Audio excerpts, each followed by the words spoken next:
Mapagpalang araw sa iyo, Sir Seth, at sa lahat ng mga magiliw na tagapakinig. Ako si Dondon at ang karanasan na ibabahagi ko ay ang karanasan ng aking ina na si Elisa at ng aking lola na si Diling.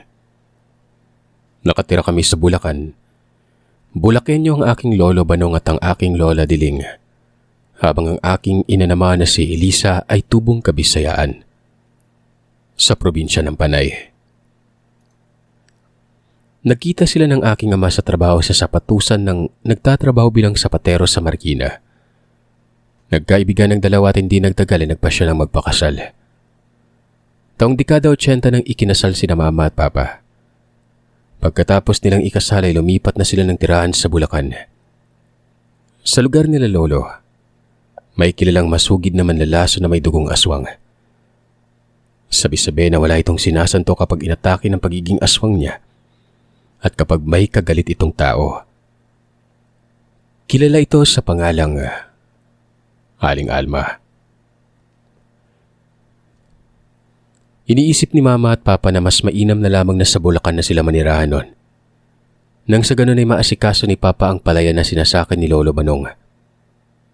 Nag-iisang anak lamang si papa kaya walang kapatid na sasalo sa pagsasaka at walang pagkakatiwalaang iba si Lolo ng kanilang sakahan.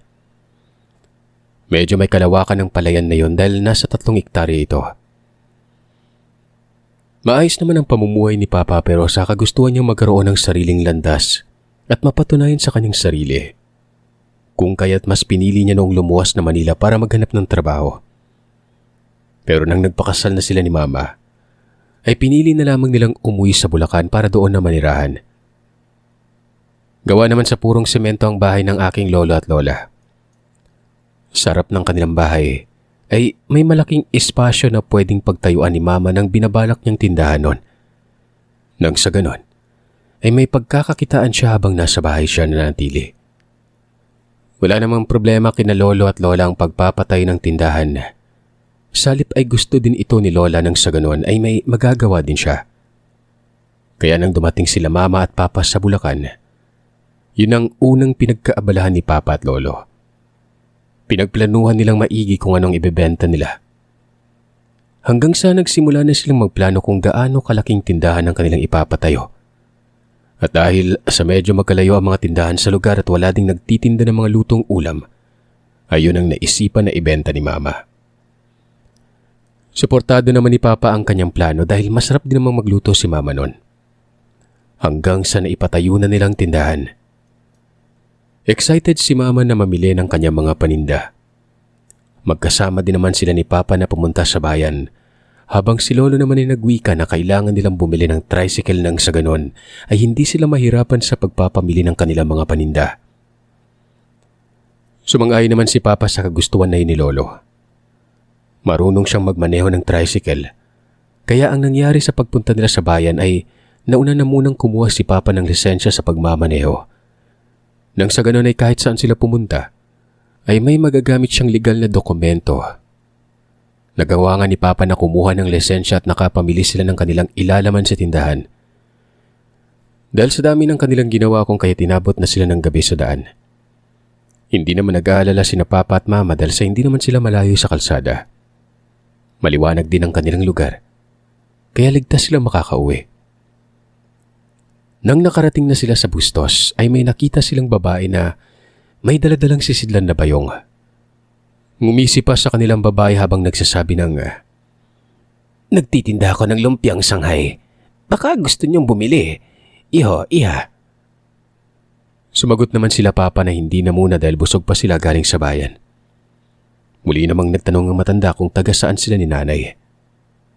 "Taga dito ako, Manang. Anak ako ni Banong at Diling." Natigilan ang ginang sa sinabi ni Papa. Napaisip siya kung nakita na ba niya si Papa noon. Sumagot naman si Papa na maaaring nagkita na sila noon pero hindi siya ganun kasigurado kung kilala ba ni Papa ang babae. Nagtatanong pa ang babae pero nagwika na si Papa na kailangan na nilang umuwi noon dahil gabi na. Dahil doon ay umalis na lamang ang babae habang si Mama naman ay sinabihan ni Papa na mauna na sa pagpasok sa bakod. Ginawa naman yun ni Mama. Maayos naman silang nakauwi sa bahay. Pero pagdating sa bahay ay nagwika si Mama na masakit ang kanyang tiyan. Kasunod nito ay ang pagsusuka niya at nagwika na gusto niyang magbawas. Dahil nasa loob naman ng bahay ang palikuran kung kaya't hinayaan na siya ni Papa. Pero nasa kalahating oras nang nakaraan, hindi pa rin nakalabas ng palikuran si Mama. Nag-alala na si Papa kung kaya't pinuntahan na niya si Mama noon. Ganoon na lamang ang pag-aalala niya nang nakita niya ang itsura ni Mama na namumutla at nanghihina. Dahil doon ay tinulungan ni Papa si Mama na lumabas na lamang ng palikuran. Anong nangyari sa'yo, mahal? Dadali na ba kita sa ospital? Umiling naman si Mama habang sumasagot ng hindi na dahil hindi niya alam kung anong nararamdaman niya. Dahil doon ay si Lola naman ang lumapit kay nanay para tingnan ang kanyang sitwasyon. Kasunod nito ay ang pagmumura ni Lola. Dahil ayon sa kanya ay inaswang si Mama. Kaagad na pumasok si Lola sa loob ng kanilang silid ni Lolo. May kinuha itong langis. Hinaplusan niya ng langis ang noo ni Mama. Pagkatapos ay may pinaamoy si Lola kay Mama.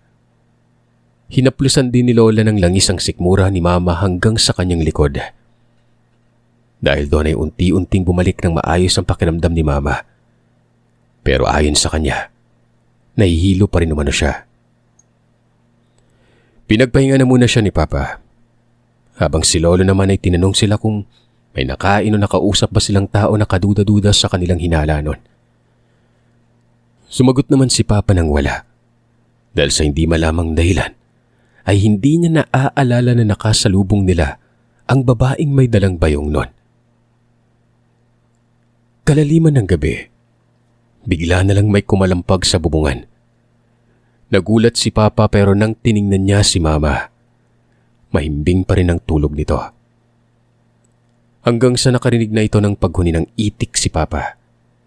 Bagay na hindi niya alam kung ano ang kanyang narinig dahil sa hindi naman siya noon nakarinig ng ganong huni ng hayop na nasa bubungan. Ilang sandali pa ay narinig ni Papa na bumukas ang pintuan ng silid nila Lolo. Kasunod nito ay ang pagkatok sa kanilang silid nun. Pagbukas ni Papa ng pinto, kaagad niyang tinanong si Papa kung may nakabukas ba na bintana sa may silid. Nakita nga ni Papa na may nabukabukas na bintana. At ganoon na lamang ang pagkagulat niya nang may nakita siyang pares ng mapupulang mata na nakatitig kay Mama. Mabuti na lang at may screen na nakapalibot sa bintana. Dahil doon ay hindi nakapasok sa loob ang kung anumang nilalang na nasa labas nun. Dali-daling sinarado ni Papa ang bintana kung kaya't muli na naman silang nakarinig ng ingay ng hayop sa labas. Dahil doon ay nagwika si Lolo ng, "Sa tingin ko may nakasalamuha kayong hindi normal na tao kanina." Habang si Papa naman ay muling tiningnan ang kalagayan ni Mama nun at nalaman niyang inaapoy na ito ng lagnat. Dahil doon ay muling hinaplasan ni Lola ng langis si Mama. Sinoob niya na rin ang pinagsama-samang insenso, kamangyan at palaspas na matagal nang nakalagay sa altar ni Lola na dinadasalan niya tuwing 6:00 ng hapon at 6:00 ng umaga. Unti-unting nawala ang init ng katawan ni Mama hanggang sa nagising na lamang siya pero hindi niya alam kung ano ang nangyayari sa paligid. Halos mag-umaga na rin ang mga oras na yon at nawala na rin ang mga huni ng itik na narinig nila na nasa bubungan. Nagwika si Mama na nagugutom siya kaya sinabayan na siya ni Papa na kumain. Nagtanong naman si Mama kung ano ang nangyari pero hindi din naman alam ni Papa kung ano ang kanyang isasagot. Muli na silang natulog. Kinabukasan ay maayos naman ang pakiramdam ni Mama. Doon na siya tinanong ni Lola kung may nakausap ba sila kahapon na ibang tao noon. Sabi naman ni Mama marami dahil namilis sila. Pero hindi niya alam kung sumama ba ang kanyang pakiramdam dahil maayos naman silang umuwi ni Papa noon. Dahil doon ay hindi nalaman ni Lola kung sino ang kanilang nakasalamuha. Kung sino ang umusog kay Mama. Kinahapunan, muling nakita ni Papa ang ginang na nakasalubong nila kahapon. Nakatingin ito sa loob ng bakuran. Pinapanood nito ang ginagawa ni Lolo at ni Papa. Kinausap ito ni Lolo. Napansin ni Papa na ang likot ng mga mata nito na para bang may hinahanap ito sa loob ng kanilang bakuran. Muling kinausap ni Lolo ang matanda at tinanong kung sino ang hinahanap nito. Pero hindi sumagot ang matanda. Tinalikuran na lamang si Lolo at Papa. Tay, yan yung matanda na nakasalubong namin ni Elisa kahapon. Napabuntong hininga si Lolo at nagwika na kaya pala sumama ang pakiramdam ni Mama.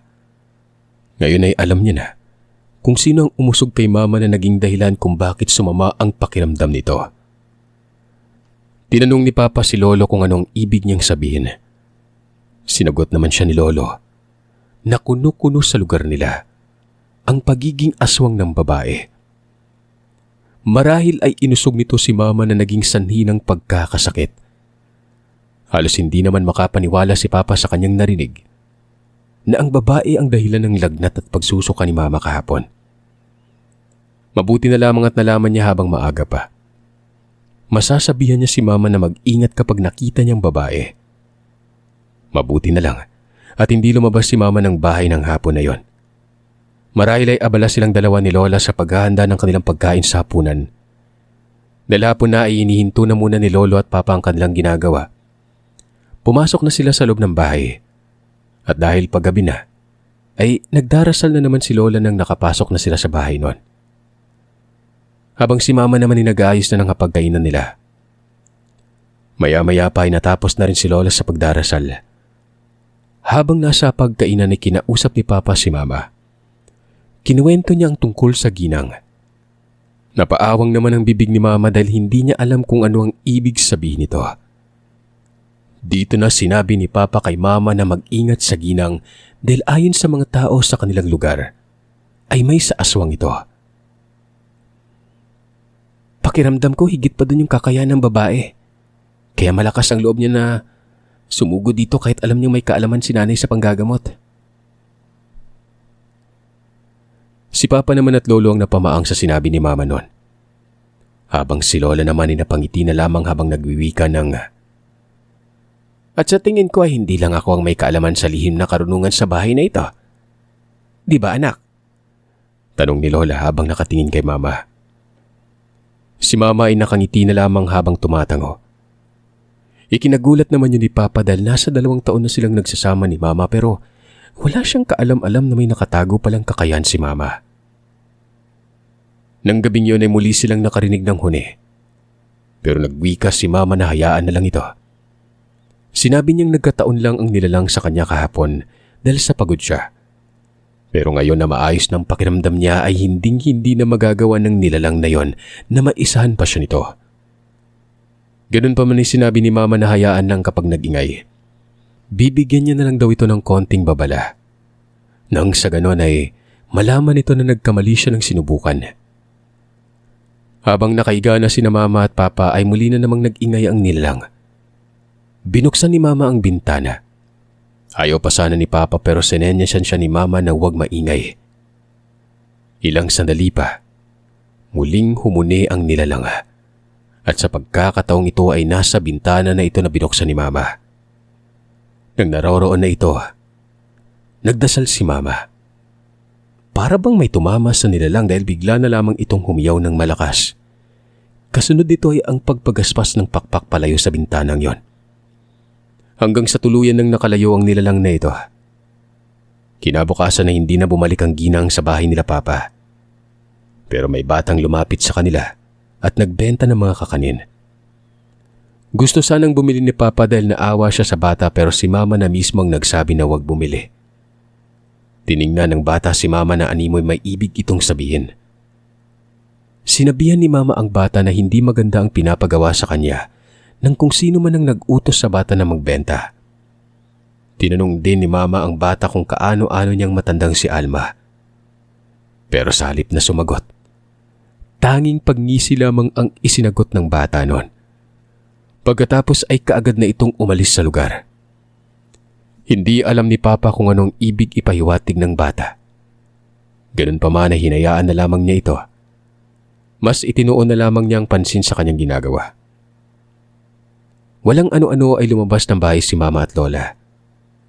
Halos sabay pa silang nagwika na, hindi lang yata ang matanda ang dapat nating ingatan sa kanilang pamilya. Batid ko maging ang apo nito.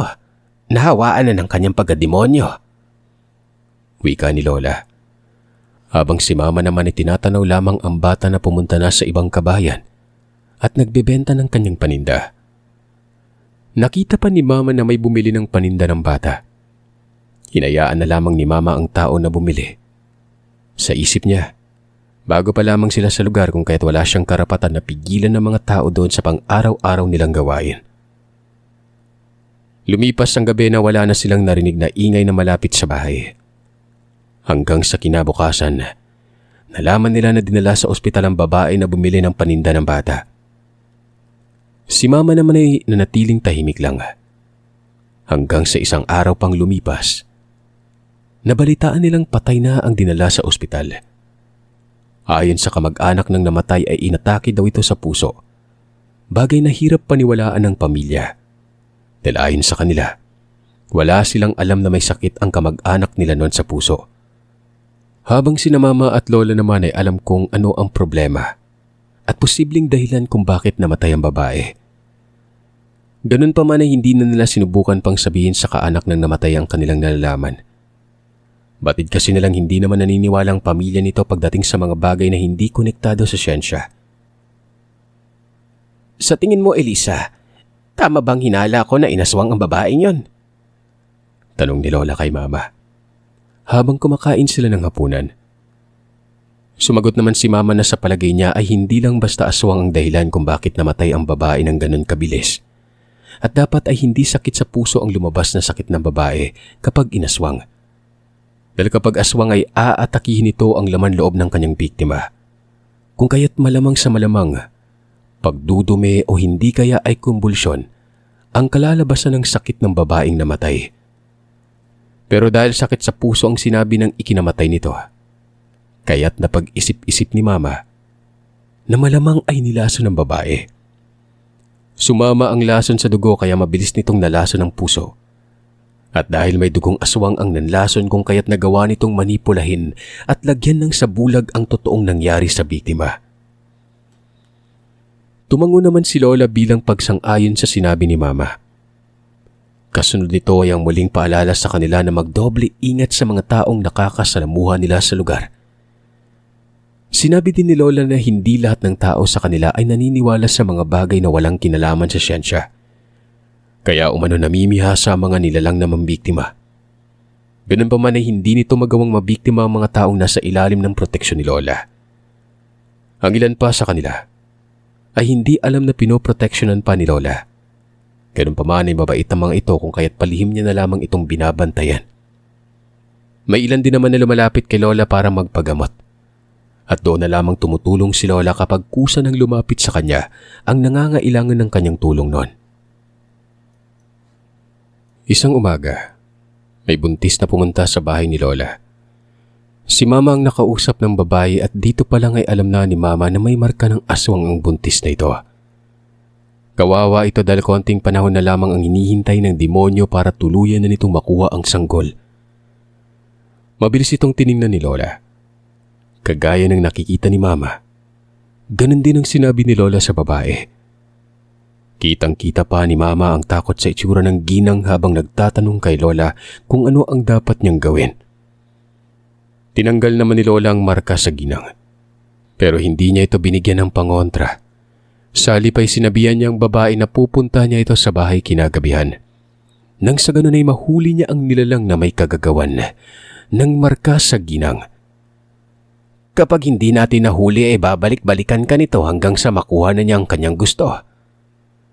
Tumango naman ang babae habang nagsasabi na noong nakaraang taon ay nakuna na siya ng pinagbubuntis. Dahil lamang din siya sa lugar kaya hindi niya alam kung kanino hihingi ng tulong. Sinabi niyang hindi naniniwala ang binan niya sa mga albularyo. Samantalang ang asawa niya naman ay nasa syudad ito nagtatrabaho. At maging ito man ay hindi ganon ka naniniwala sa mga aswang. Kaya wala talaga siya magagawa nun. Pero nang tumagal na siya sa lugar ay may nakilala na siya mga tao. Nagkaroon ng kaibigan kung kaya't may tumutulong na sa kanya na maghanap ng manggagamot nun. At yun na nga, si Lola ang itinuro. Tumango na lamang si Lola. Hindi naman nagtagal pa ang babae sa bahay. Kaagad din itong umuwi pagkatapos siya maggamot ni Lola at matanggal sa katawan niya ang mga marka ng aswang. Ayon pa sa babae, gumaan ang pakiramdam niya at nawala ng pagkahilo na ilang araw na din niyang nararamdaman. Pagkaalis ng babae ay sinabihan ni Mama si Lola na sasama siya sa pagpunta sa bahay nito. Sinabi ni Mama na batid niyang hindi malayo sa babae ang may kagagawan ng kanyang nararamdaman. Alam mo na ba kung saan nakatira yung babae na yun, Nay? Tanong dito ni Mama. Dito naman naalala ni Lola na nakalimutan niyang tanungin sa babae kung saan ito nakatira. Nagwika naman si Mama na wag na mag-alala. Madali lang nilang mahanap ang bahay ng babae dahil nakausap na niya ito at naaral na niyang babae. Napaawang na lamang ang bibig ni Lola sa sinabi ni Mama. Habang si Papa naman ay napawika ng, "Saan ka natuto ng lihim na karunungan ni Lisa? Hindi ko talaga alam na marunong ka pala sa ganyan." Ngumiti na lamang si Mama habang sumasagot na ang pagiging manggagamot ay hindi dapat pinagsasasabi. Pinapakita na lamang ito kapag dumating na ang panahon na kailangan ng gamitin. Dahil doon ay hinaplos na lamang ni Papa ang buhok ni Mama. Hinalikan ito sa noo. Nang sumapit ng takip silim ay kaagad nang kumain na sila ng hapunan. Pagkatapos nilang kumain ay kaagad na silang naghanda ng kanilang dadalhin na kagamitan sa pagpunta sa bahay ng babae. Gusto pa sanang sumama ni Papa pero si Mama na mismong nagsabi na wag na siyang sumama. Nanatili na lamang si Papa sa bahay. Pagdating ni Mama at Lola sa lugar kung saan nakatira ang babaeng yon, kaagad nilang naramdaman kung gaano kabigat ang aura sa lugar. Lalo na nang nakarating na sila sa bahay kung saan nakatira ang buntis na ito. Doon ay kaagad na nakita ni Mama ang matanda na pumunta sa bahay at ang matanda na muntik nang mambiktima kay Mama. Kaagad na namulagat ang mata ng matanda nang nakita niya si Mama at Lola. Tumango lamang si Mama at siya naman ang misis sa matanda nun. Sa isip ni Mama ay nahuli na niya ang demonyong muntik ng kumitil sa kanyang buhay. Ilang sandali pa ay sinigawan ng ginang ang babae na pumasok na sa loob ng kanyang bahay nun. Pero si Mama na ang nagwika sa matanda ng, "Ilang apo mo na yung nabiktima mo. Kaya pala malakas ka dahil mismong laman at dugo mo yung konsumo mo. Demonyo." Wika ni Mama sa matanda na siya namang ikinagulat ng babae nun. Dahil doon ay bigla na lamang lumabas ang buntis sa bahay ng kanyang biyanan at lumamit kay Mama. Sinabihan ni Mama si Lola na kunin na ang babae at dalhin na sa bahay. Dahil sa sinabi ni Mama, nagalit ang matanda. Sinabihan niya si Mama na hindi na magtatagal kahit isang araw lang. Ngumisi si Mama at sinabihan ng matanda na bakit hindi niya subukan nang malaman niya kung ano ang sinasabi niya. Pagkatapos na sabihin ni Mama ang mga katagang yon ay tinalikuran na niya ang matanda. Pero narinig ni Mama ang pag-usal ng matanda ng dasal sa hangin. Hindi usal na pang-usog ng isang aswang ang inusal ng matandang yon. Lason yon. Sinalungat ni Mama ng orasyon ng kanan ng pinakawalang orasyon ng matanda. Pero hindi niya nilakasan ang orasyon ng sa ganon ay habulin siya ng matandang ito. Dinala niya ang matanda sa lugar kung saan may mga kakahuyan. Sa baba ng kakahuyan na yon ay kanal na daluyan ng tubig patungo sa mga palayan na nakapalibot sa lugar. "Ngayon, dito tayo magtutuos," wika ni Mama. Hindi pa man nakalingon si Mama ay ramdam na niya ang pag-iba ng anyo ng matanda. Nang ramdam na niyang papalapit na sa kanya ang matanda ay bigla niyang binato ng orasyon. Kasunod nito ay ang paghataw niya ng kahoy na napulot lamang niya kung saan. Humiyaw ang matanda at bigla niyang kinalmot si Mama. Nakaabot ito sa braso ni Mama pero daplis lamang ang sugat nito. Alam ni Mama na may lason ng kuko ng aswang. Mabilis niyang hinablot ang buhok ng nilalang. Doon pinunas ang braso niyang may konting dugo mula sa kanyang sugat. Napahiyaw ang matanda sa ginawa ni Mama. Ayon kay Mama, ang ginawa niya ay ang pagbalik ng lason sa nilalang na hindi na nito kayang alisin dahil kumapit na ito sa buhok niya.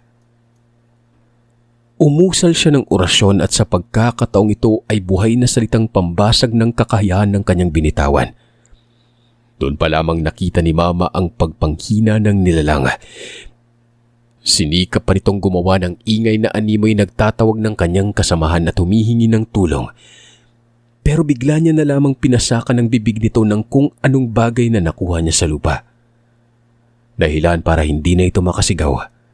Hanggang sa tuluyan na lamang itong nanghina at unti-unti nang nawalan ng malay. Nilapitan pa ni Mama at tiningnan ang pulso ng nilalang. Napabuntong hininga na lamang siya nang napagtanto niyang wala ng pulso ito. Binalot na lamang niya yun ng sabulag bago niya sinunog gamit ang kanyang kakayahan. Nararamdaman niya pa yung paghahanap ng kamag-anak ng matandang ito. Kaya ang ginawa niya ay muli na niya namang itong binalot ng sabulag nang sa ganon ay walang makakita maging ang mga normal na tao. Pagkatapos niyang gawin yun ay kaagad na rin siyang umuwi. Pagdating sa bahay ay hindi mapakali si Papa sa pag-aalala kay Mama pero naging panatag na rin ito nang nakita niya si Mama na paparating. Kinabukasan, maaga pa nilang inihatid ang babae sa sakayan pauwi sa bayan. Inusalan niya ng sabulag ang babae nang sa ganon ay hindi ito makita ng pamilya ng matanda. Simula noon na hindi na muling nakita pa ni Mama ang babae, habang ang pamilya naman ng matanda nilisan ng lugar. Hindi na rin niya inalam pa kung saan na lumipat ang mga ito. Wala na ring nagtitinda ng lumpiang Shanghai na kagaya ng tinitinda ng aswang na si Alma.